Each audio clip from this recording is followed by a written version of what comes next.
Maintenant, après avoir parlé du coup d'État au Burkina Faso, Oui, il y a eu une tentative, quelques jours après seulement, oui, en Guinée-Bissau. oui, Le président Mbolo, qui a pourtant été élu, on parlait oui, de l'élection tout à l'heure, oui, oui. a, a été bousculé. Il a passé plusieurs heures bien caché sous haute sécurité, parce qu'il y a des gens qui voulaient l'arrêter aussi. Mhm.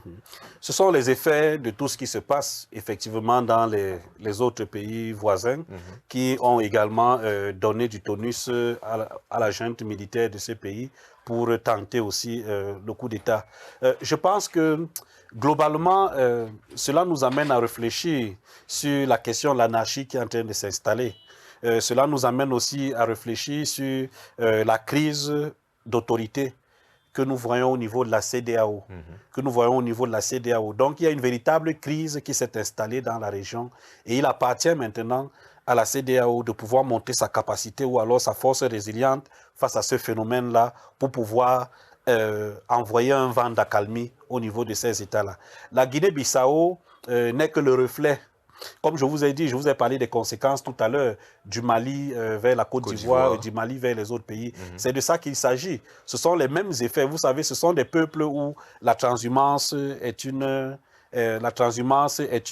habitude, elle-même dans les traditions, elle-même dans la culture. Mhm. Et donc, elle a été matérialisée au niveau économique, ce qui fait que la qualité des échanges et le niveau de circulation, qui était bien mieux que celui d'ici en Afrique centrale, le niveau de circulation, je parle des marchandises, des personnes et des biens, Oui. qui était très accéléré, très consolidé dans la région, a également subi un coup. Donc, les effets sont directs sur les populations. Et c'est tout cela qui peut encourager ce type d'initiative. Ou alors, pour les militaires, ils peuvent s'en saisir pour justifier un coup d'État, notamment en accentuant donc la question de la gouvernance. Parce que là-bas, il s'agit aussi de ça. Donc, est-ce que ce qui s'est passé au Tchad, parce qu'on Oui, parle là quand même des pays c'est les pays francophones, oui, oui. est-ce que la manière avec laquelle la France a géré ce qui s'est passé au Tchad ne peut pas avoir donné l'impression aux autres qu'ils pouvaient impunément prendre le pouvoir et s'y installer? Peut-être que ça a pu Parce que là, quand même, il y a quand même quelque chose de fort qui est arrivé, c'est que le président français être allé. est allé sur le terrain. Oui, sauf que le coup d'État français arrangeait la France. Sauf que celui-là arrange la France. Oui. Un chef d'État ne peut pas se déplacer s'il n'a aucun intérêt. Un chef d'État ne se déplace pas ex nihilo. Le coup d'État au Tchad arrange certainement les affaires de la De la France. France. Et cela nous amène à réfléchir sur les conditions, sur les conditions qui ont fabriqué ce coup d'État, sur les processus qui ont initié le coup d'État, sur les engagements pris qui ont initié ce coup d'État.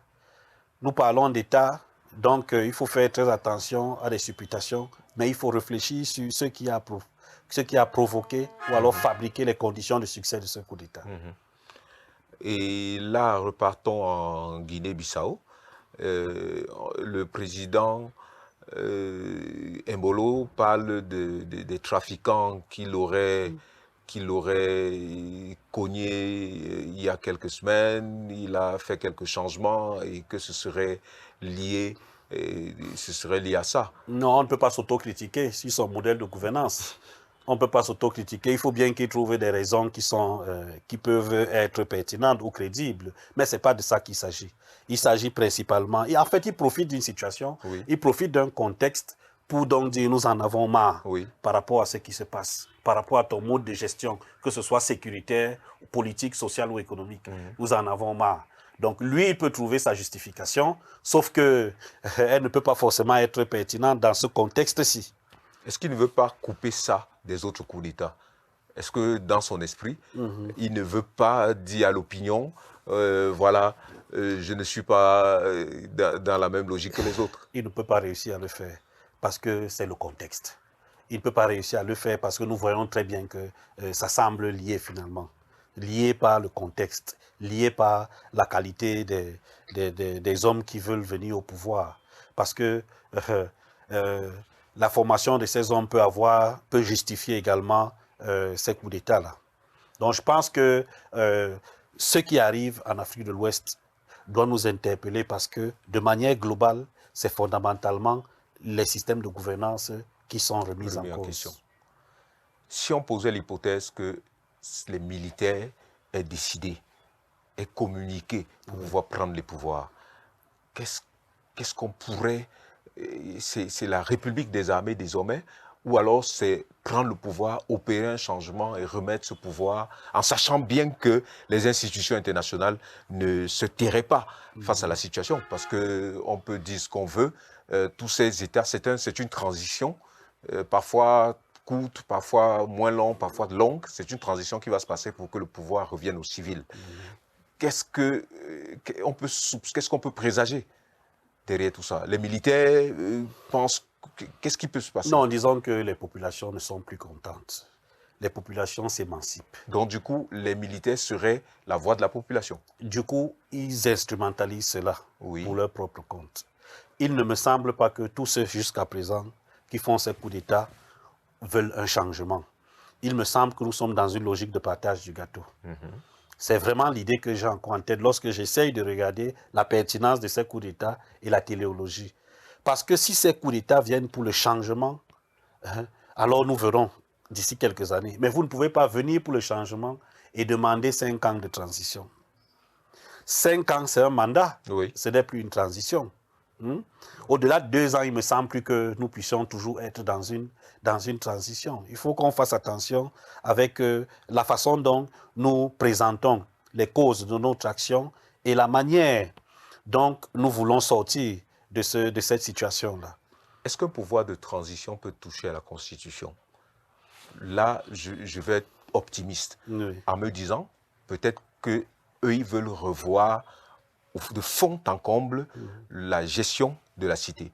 Est-ce qu'un pouvoir de transition peut toucher à la Constitution? C'est arrivé dans certains États que la Constitution soit dissoute.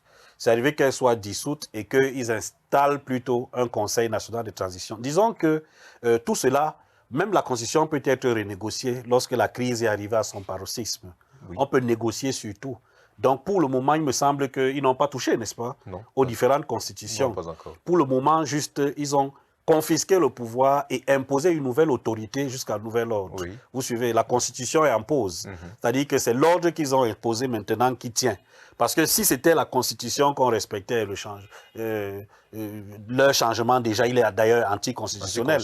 Donc, ce n'est pas lui qu'on respecte. Oui. Disons que c'est lorsque ils vont arriver à la fin du consensus, qu'on pourra donc voir s'ils essayent de négocier. Parce que si la Constitution est un problème, dans les accords, dans les négociations qui vont être prises, on pourra discuter de certains points de la Constitution et une fois que le pouvoir s'installe, peut-être la réviser donc plus tard.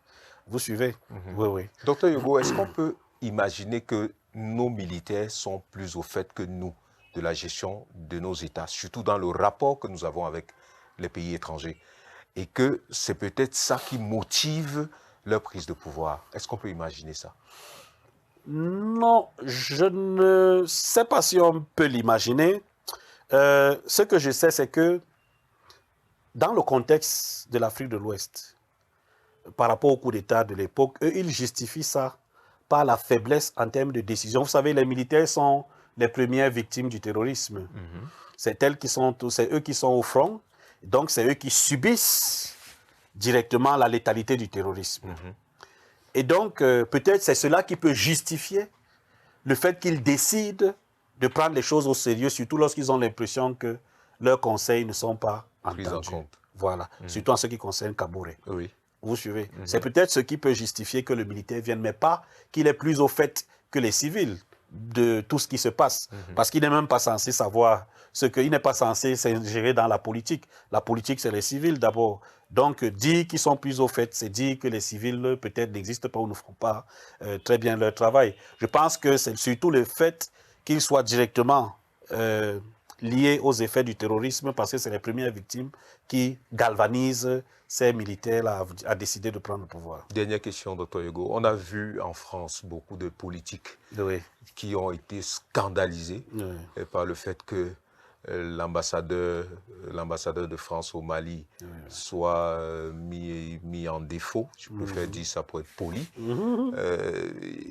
Comment est-ce que vous avez apprécié ça? Non, ils ne sont pas... Et je formule une question là-dessus. Est-ce qu'il y a un débat au sein du gouvernement français ou bien en République française qui pourrait se faire pour régler cela? Parce que, vous voyez bien, à l'Assemblée nationale, il y en a qui disent qu'il faut partir du Mali, Oui. il y en a qui disent on va partir du Mali, mais on ne peut pas ne pas combattre le terrorisme. On peut même se poser la question de savoir quel est le devoir de la France à combattre le terrorisme. Oui. Non, ils ne sont pas aux affaires. Vous suivez? Ils ne sont pas aux affaires. Quand on est aux affaires, on change de vision par rapport à la politique africaine de la France. Ils ne sont simplement pas aux affaires. J'ai lu leurs commentaires. Tous, ils étaient en train de critiquer la France en Afrique. Ils ne sont simplement pas aux affaires. Quand ils reviendront aux affaires, leur perception de la politique africaine de l'Afrique va changer. La France a cette politique depuis plusieurs années. Vous suivez, c'est une politique qui n'est pas, je vais dire, qui ne s'attache pas forcément aux principes du parti politique interne. Vous suivez, mais qui s'attaque, qui intéresse les intérêts stratégiques de la nation française, de l'État français. Donc, une fois à l'Élysée, quand on va leur ouvrir ou leur donner les clés de la cellule africaine, ils vont revoir leur perception des choses. C'est à nous, Africains, qu'il appartient de faire changer la donne.